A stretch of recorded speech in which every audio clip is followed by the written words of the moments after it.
السلام علیکم ورحمۃ اللہ وبرکاتہ۔ آج کا ہمارا سبق ہے برے دوستوں سے دور رکھیں۔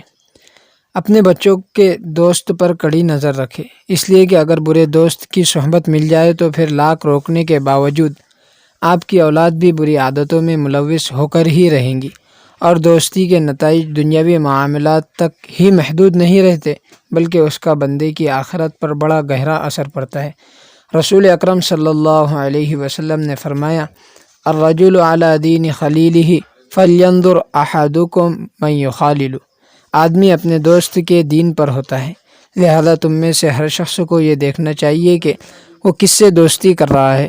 جیسے جیسے اولاد بڑے ہونے لگے ان کے دوست پر بھی نظر رکھے، ان کے حلقہ احباب کو دیکھتے رہے کہ کیا وہ نیک، نمازی ہے یا بدکار اور گناہگار ہے، کیونکہ آدمی کی فطرت ہے کہ وہ جن لوگوں کے ساتھ رہتا ہے، جن کے ساتھ اٹھتا بیٹھتا ہے، لازمی طور پر ان کے اثرات کو اپنے اوپر لینا شروع کر دیتا ہے، اور لینے کا ارادہ بھی نہ کرے تب بھی ماحول کا اثر انسانی زندگی پر پڑ کر ہی رہتا ہے۔ نیز والدین کو چاہیے کہ اولاد کی تربیت اس انداز سے کرے کہ وہ اپنے ماں باپ کو ہی اپنا خاص دوست سمجھنے لگے، اور ہر وہ بات جو دوستوں کے ساتھ شیئر کی جاتی ہے وہ سب سے پہلے اپنے والدین کے سامنے اس بات کو رکھے۔ اللہ تبارک و تعالی عمل کی توفیق عطا فرمائے۔